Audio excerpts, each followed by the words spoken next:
amigos, estamos de vuelta. Este es su punto de encuentro. Gracias por acompañarnos. Gracias por el rating extraordinario que alcanza el programa. Nos lo dice la gente en la calle todo el tiempo. Eso significa que lo que necesitaba ahora será pues debatir, ¿verdad? Intercambiar ideas. Tenemos acá un comunicado de la región Ancash. Este es el comunicado. Naturalmente no vamos a leer todo el comunicado, ¿no es verdad? Porque esto pues no es una mesa de partes, ¿no? Pero lo que vamos a hacer es ir al punto pertinente. Sostiene este comunicado de imagen institucional de la región Ancash que estos productos que se habían encontrado, ¿no es verdad?, y que se llevaron en trailers al Poder Judicial y que estaban destinados al friaje y que se dijo habían sido utilizados de modo distinto para apoyar la campaña del señor Álvarez, bueno, dice el comunicado que el gobierno regional de Ancash deja constancia de la anulación de este proceso, es decir, de la compra de esos productos, mucho antes que se realizara la denuncia, dice, ¿no? Y que el gobierno regional de Ancash no ha realizado ningún pago a los proveedores dueños de los productos encontrados, y bueno, y cuestionan la posición y la participación del fiscal Checamatos. Muy bien, nosotros le proponemos a la Oficina de Imagen Institucional del gobierno regional que vengan acá al programa y que conversen acá. Naturalmente invitamos al señor Checamatos a que venga también y hablemos pues abiertamente, ¿no? Y hablemos qué está pasando.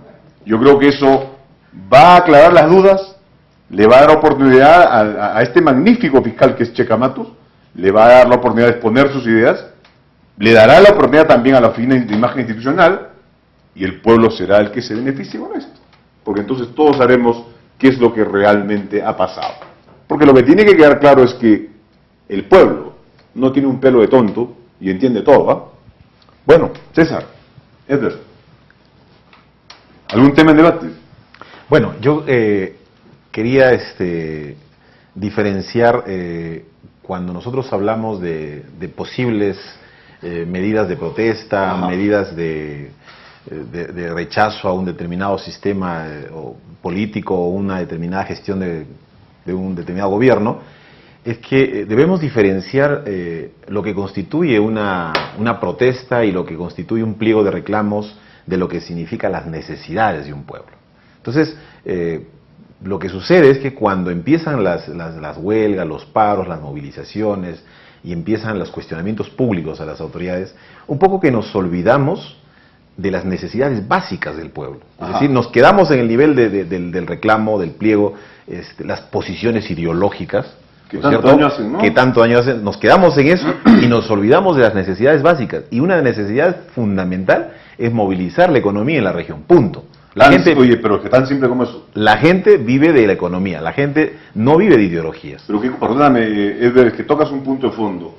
¿Qué cosa es el mundo desarrollado si no eso? Exacto. Es decir, convertir la política en un instrumento para transformar la realidad material. Exacto. Y si un tema ideológico es un tema que hay que respetar, porque todos tenemos la libertad de creer ideológicamente en una concepción, en base a la concepción del mundo, pero si esa ideología sirve para producir economía, qué bueno.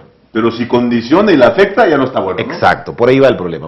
Porque la gente, creo que yo, en este proceso, por ejemplo, electoral, donde ha habido una lucha ideológica, entre comillas, ha habido un tema de propaganda política, la pregunta que me queda, en estos meses locos, le voy a llamar una analogía con la hora loca que ahora se acostumbra en las fiestas, en estos meses locos, ¿cuál ha sido el beneficio del pueblo más allá de pequeñas prebendas que ha recibido? ¿En qué se ha beneficiado? ¿Ha habido un aprendizaje de cultura política, ciudadana, donde la gente ha podido interpretar los planes de trabajo de los candidatos? Cero. No ha habido formación ciudadana y nos hemos quedado solamente al nivel de la bulla, y la bulla con mucha sordera, ¿no? Qué maravilloso sería, querido César, que nos digan, por ejemplo, las autoridades regionales, ¿no? Suelto la idea, pienso en voz alta, que nos digan, bueno, para los próximos 4 años, tenemos la necesidad de que Chimbote tenga un puerto internacional, que el Callejón de Huaylas tenga un aeropuerto internacional, ¿cierto? Y que haya infraestructura que junte Ancash, que lleve Ancash desde el Brasil, ¿no? Y fundamentalmente que haya más trabajo. Y que haya más trabajo, ¿no? ¿Cierto? Porque eso es lo que la gente quiere. Eso es lo que quiere. Ajá. Pero desgraciadamente antes había algún debate político de planteamientos por lo menos doctrinarios, que luego fueron bajando un poco a los planes de gobierno. Pero en estas elecciones creo que nadie ha escuchado una propuesta seria. Muchos se preguntan, pero ¿qué cosa va a hacer? Claro. ¿Para qué he votado? No se han dado cuenta todavía. Jorge, cuando un periodista en algún momento conduce un debate de políticos, el periodista pone el tema de la agenda o pone la pregunta en cuestión y el candidato tiene que informar al pueblo, no responderle al periodista. Claro. Yo que he visto en todo este proceso electoral es que cuando el periodista se ha sentado a conducir el debate, la gente se ha dedicado a responderle al periodista o en todo caso a responderse entre ellos. Yo aprovecharía la pregunta de uno de mis contendores o de un comunicador social para informarle al pueblo. Porque a mí lo que me interesa es que el pueblo sepa de lo que estoy haciendo y lo que pienso hacer y lo que voy a hacer. Qué interesante sería, por ejemplo, Edver, César, amigos de este su punto de encuentro, qué interesante sería para todos nosotros, por ejemplo, que el gobierno regional nos diga, muy bien, desde el año 2011, estos 1.000 millones que no hemos sabido gastar, los vamos a gastar en esto, en esto, en esto, en esto y en esto. ¿No es cierto? Eso le cambiaría la percepción a la gente. Eso le daría predictibilidad, ¿cierto? Y conseguiría algo que no se ha conseguido todavía, la participación de la sociedad con sus autoridades. Ese ida y vuelta, ¿no? El ida y vuelta propio de las democracias desarrolladas, ¿no? Si solo se consiguiera ese punto, ya hemos hecho bastante. Claro, eso sería ¿no? el cielo, ¿verdad? Ajá. Pero desgraciadamente estamos en la tierra. Estamos en la tierra, Estamos llena en de la diezmos tierra además. ¿No? Y además... Estamos diezmados de tanto diezmo, ¿no? Y además de ello, que hay un diálogo de sordos, ¿eh? Ajá. Hay un diálogo de sordos. Ni habla el que tiene que hablar, ni escucha el que tiene que escuchar. O sea, ¿cómo salir de este entrampamiento? Sería la pregunta. Espacios como estos seguramente es una buena ventana, pero eso no alcanza a todo lo que se tiene que hacer. Ajá. Si es que el político, el líder del movimiento, no da cara y no dice qué es lo que piensa hacer en estos 5 años que le toca gobernar, ¿no es cierto? Y luego eso transparentarlo seguramente con una mayor eficiencia en un control interno y un control de la ciudadanía que permita también seguir creyendo en el liderazgo de quien ocupe la presidencia. Vamos a irnos una pausa. ¿Es hora de pausa? Todavía no, seguimos conversando. Edver, ¿cómo debería ser la relación del alcalde provincial de Huaraz con el presidente regional? ¿Cuál debería ser ese tipo de intercambio, de participación, de cooperación, de colaboración? Porque mi sensación es que el señor Mautino ni siquiera ha conversado con el presidente regional, o que el presidente regional no ha conversado con Mautino. Es decir, han sido 2 islas, ¿no?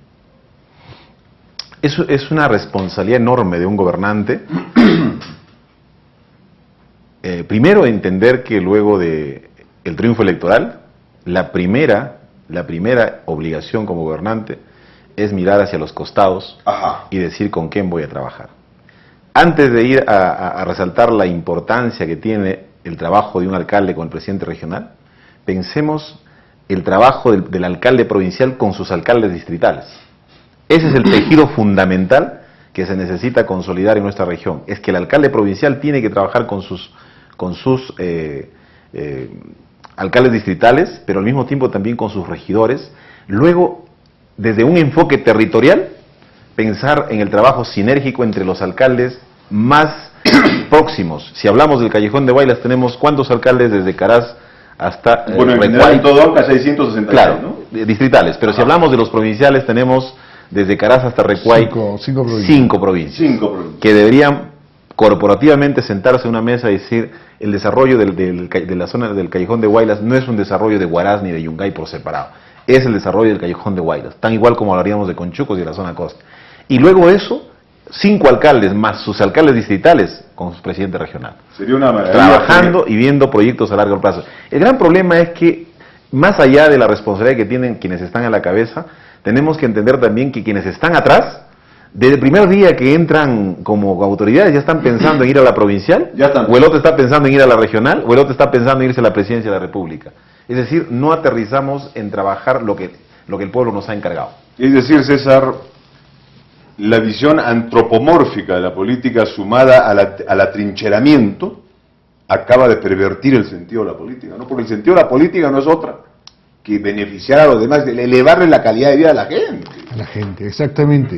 ¿No? Y han tocado un buen tema, el tema del corredor Callejón de Huaylas. Ajá. Son 5 provincias que no tienen por qué ser enemigos, sino tienen problemas comunes. El río Santa los junta. El río Santa está contaminado y lleno de basura. La solución será de las 5 provincias, más las que llegan en la costa.